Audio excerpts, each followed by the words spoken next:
Hello friends, Lavanya ವೈವಿಧ್ಯ ಅಡುಗೆ ಚಾನೆಲ್ಗೆ ನಿಮ್ಮೆಲ್ಲರಿಗೂ ಸ್ವಾಗತ.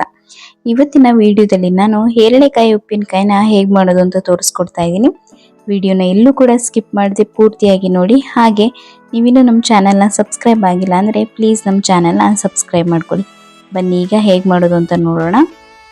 ಮೊದಲಿಗೆ ನಾನಿಲ್ಲಿ ಹೇರಳೆಕಾಯಿನ ಕಟ್ ಮಾಡಿದಂತೆಯೇ ಒಂದು 15 ನಿಮಿಷಗಳ ಕಾಲ ಚೆನ್ನಾಗಿ ಬಿಸಿನೀರಲ್ಲಿ ಕುದಿಸ್ಕೊಂಡು ಇಟ್ಕೊಂಡಿದ್ದೀನಿ.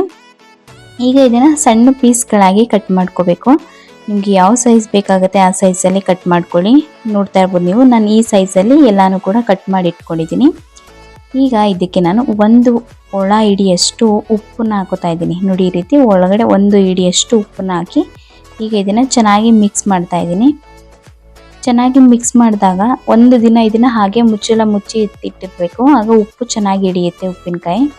ಈಗ ಇದನ್ನು ಮುಚ್ಚಳದಿಂದ ಮುಚ್ಚಿ ಒಂದು ದಿನ ಪೂರ ಇದನ್ನು ಮುಟ್ಟಬಾರ್ದು. ಅದೇ ರೀತಿ ಚೆನ್ನಾಗಿ ಉಪ್ಪಲ್ಲಿ ನೆನೆಬೇಕು. ಈಗ ಮಾರನೇ ದಿನ ನೋಡಿ ಇದನ್ನು ಚೆನ್ನಾಗಿ ಮಿಕ್ಸ್ ಮಾಡ್ಕೋಬೇಕು. ಈ ರೀತಿ ಉಪ್ಪಿನ ಅಂಶ ಎಲ್ಲ ಫುಲ್ಲು ಕರಗೋಗಿರುತ್ತೆ. ಈ ಉಪ್ಪಿನಕಾಯಿ ಆಲ್ರೆಡಿ ಇವಾಗ ನೀವು ತಿಂದರೂ ಕೂಡ ಉಪ್ಪು ಚೆನ್ನಾಗಿ ಎಲ್ಲ ಕಡೆಗೂ ಬೆರ್ತಿರುತ್ತೆ. ಈಗ ನೋಡಿ ಎಷ್ಟು ಸಾಫ್ಟಾಗಿ ಬೆಂದೋಗಿದೆ ಅಂತ. ಈಗ ಇದನ್ನು ಸೈಡಿಗೆ ಎತ್ತಿಟ್ಕೊಳ್ಳೋಣ. ಈಗ ಗ್ಯಾಸ್ ಸ್ಟವ್ ಮೇಲೆ ಒಂದು ಬಾಣಲೆನ ಬಿಸಿಗಿಟ್ಟು ಅದಕ್ಕೆ 1 ಟೇಬಲ್ ಸ್ಪೂನಷ್ಟು ಜೀರಿಗೆನ ಹಾಕೋತಾ ಇದ್ದೀನಿ. ಜೀರಿಗೆನ ಹಾಕೊಂಡಾದ್ಮೇಲೆ ಈ ರೀತಿ ಚೆನ್ನಾಗಿ ಫಸ್ಟ್ ಫ್ರೈ ಮಾಡ್ಕೋಬೇಕು. ಸ್ವಲ್ಪ ಕಲರ್ ಚೇಂಜ್ ಆಗಬೇಕು, ಚಟಪಟ ಅಂತ ಸಿಡಿಬೇಕು. ಅಲ್ಲಿವರೆಗೂ ಇದನ್ನು ಚೆನ್ನಾಗಿ ಈ ರೀತಿ ಫ್ರೈ ಮಾಡಿಕೊಂಡು ನೋಡಿ, ಈ ರೀತಿ ಆದರೆ ಸಾಕಾಗುತ್ತೆ. ಈಗ ಅದೇ ಬಾಣಲೆಗೆ 1 ಟೇಬಲ್ ಸ್ಪೂನಷ್ಟು ಸಾಸಿವೆನ ಹಾಕೋತಾ ಇದ್ದೀನಿ. ಸಾಸಿವೆನ ಹಾಕೊಂಡಾದ್ಮೇಲೆ ಈ ರೀತಿ ಚೆನ್ನಾಗಿ ಫ್ರೈ ಮಾಡ್ಕೋಬೇಕು. ಚಟಪಟ ಅಂತ ಸಿಡಿಯುತ್ತೆ. ಒಂದು 2 ನಿಮಿಷಗಳ ಕಾಲ ಫ್ರೈ ಮಾಡಿದ್ರೆ ಸಾಕಾಗುತ್ತೆ. ಈಗ ನೋಡ್ತಾ ಇರ್ಬೋದು ಚೆನ್ನಾಗಿ ಸಿಡಿತಾ ಇದೆ. ಈಗ ಇದನ್ನು ಎತ್ತಿಟ್ಕೊಳ್ಳೋಣ. ಈಗ ಅದೇ ಬಾಂಡಿಗೆ ನಾನಿಲ್ಲಿ ಒಂದು ಅರ್ಧ ಟೇಬಲ್ ಸ್ಪೂನಷ್ಟು ಮೆಂತ್ಯ ಕಾಳನ್ನ ಹಾಕ್ತಾ ಇದ್ದೀನಿ. ಜಾಸ್ತಿ ಹಾಕೊಳ್ಳೋಕೆ ಹೋಗ್ಬಾರ್ದು. ನಾನಿಲ್ಲಿ 1 ಸ್ಪೂನು ಜೀರಿಗೆ, 1 ಸ್ಪೂನ್ ಸಾಸಿವೆ ತೊಗೊಂಡಿರೋದ್ರಿಂದ ಅರ್ಧ ಸ್ಪೂನಷ್ಟು ಮೆಂತ್ಯ ಕಾಳನ್ನ ತೊಗೊಂಡು ನೋಡಿ ಈ ರೀತಿ ಚೆನ್ನಾಗಿ ರೋಸ್ಟ್ ಮಾಡ್ಕೊಂಡು ಎತ್ತಿಟ್ಕೋಬೇಕು. ಈಗ ಈ ಕಡೆ ಇವು ಪೀಸ್ ಮಾಡಿ ಇಟ್ಕೊಂಡಿರೋ ಹೇರಳೆಕಾಯಿ ಒಳಗಡೆ ಒಂದು 3 ಟೇಬಲ್ ಸ್ಪೂನಷ್ಟು ಅಚ್ಕಾರದ ಪುಡಿನ ಹಾಕೋತಾ ಇದ್ದೀನಿ. ಜೊತೆಗೆ ಕಲರ್ಗೋಸ್ಕರ ಅಷ್ಟೇ 1 ಟೇಬಲ್ ಸ್ಪೂನಷ್ಟು ಕಾಶ್ಮೀರಿ ರೆಡ್ ಚಿಲ್ಲಿ ಪೌಡರ್, ಹಾಗೆಯೇ ಒಂದು ಅರ್ಧ ಟೇಬಲ್ ಸ್ಪೂನಷ್ಟು ಅರಿಶಿನ ಪುಡಿ, ಜೊತೆಗೆ ಜೀರಿಗೆ, ಸಾಸಿವೆ, ಮೆಂತ್ಯನ ಹುರಿದು ಪುಡಿ ಮಾಡ್ಕೊಂಡಿರೋಂಥದ್ದನ್ನು ಪೂರ ಹಾಕ್ತಾ ಇದ್ದೀನಿ. ಈಗ ಇಷ್ಟನ್ನು ಚೆನ್ನಾಗಿ ಫಸ್ಟು ಮಿಕ್ಸ್ ಮಾಡ್ಕೋಬೇಕು. ಖಾರದ ಪುಡಿ ಮತ್ತು ನಾವು ಹಾಕಿರೋಂಥ ಜೀರಿಗೆ, ಸಾಸಿವೆ, ಮೆಂತ್ಯ ಪುಡಿ ಎಲ್ಲ ನೀಟಾಗಿ ಬೆರಿಬೇಕು.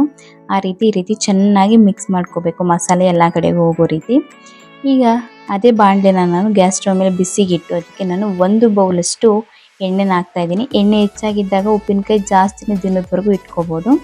ಎಣ್ಣೆ ಚೆನ್ನಾಗಿ ಬಿಸಿ ಆದಮೇಲೆ ಸ್ವಲ್ಪ ಇಂಗು, ಹಾಗೆಯೇ 1 ಟೇಬಲ್ ಸ್ಪೂನಷ್ಟು ಸಾಸಿವೆ, ಸ್ವಲ್ಪ ಒಣಮೆಣ್ಸಿನ್ಕಾಯಿ, ಹಾಗೆ ಕರಿಬೇವಿನ ಸೊಪ್ಪು. ಅದಾದಮೇಲೆ ಜಜ್ಜಿಟ್ಕೊಂಡಿರೋಂತಹ ಬೆಳ್ಳುಳ್ಳಿನ ಹಾಕ್ತಾ ಇದ್ದೀನಿ. ಬೆಳ್ಳುಳ್ಳಿನ ಹಾಕಿ ಸ್ವಲ್ಪ ಚೆನ್ನಾಗಿ ಫ್ರೈ ಮಾಡ್ಕೋಬೇಕು. ಅದ್ರ ಫ್ಲೇವರ್ ಬಿಟ್ಟಾಗ್ಲೇ ಉಪ್ಪಿನಕಾಯಿ ತುಂಬಾ ಟೇಸ್ಟ್ ಕೊಡೋದು. ಈಗ ಇಷ್ಟನ್ನು ಕೂಡ ಚೆನ್ನಾಗಿ ಫ್ರೈ ಮಾಡ್ಕೊಂಡಾದ್ಮೇಲೆ ಇದನ್ನು ಫುಲ್ಲು ತಣ್ಣಗಾಗೋಕ್ಕೆ ಬಿಡಬೇಕು. ತಣ್ಣಗಾದ್ಮೇಲೆ ನಾವೇನು ಮಿಕ್ಸ್ ಮಾಡಿ ಇಟ್ಕೊಂಡಿದ್ದೀವಿ ಉಪ್ಪಿನಕಾಯಿನ ಸೈಡಲ್ಲಿ ಅದನ್ನು ಮಿಕ್ಸ್ ಮಾಡ್ಕೋಬೇಕು. ಬಿಸಿ ಎಣ್ಣೆ ಒಳಗಡೆ ಹಾಕೋಕೆ ಹೋಗ್ಬೇಡಿ.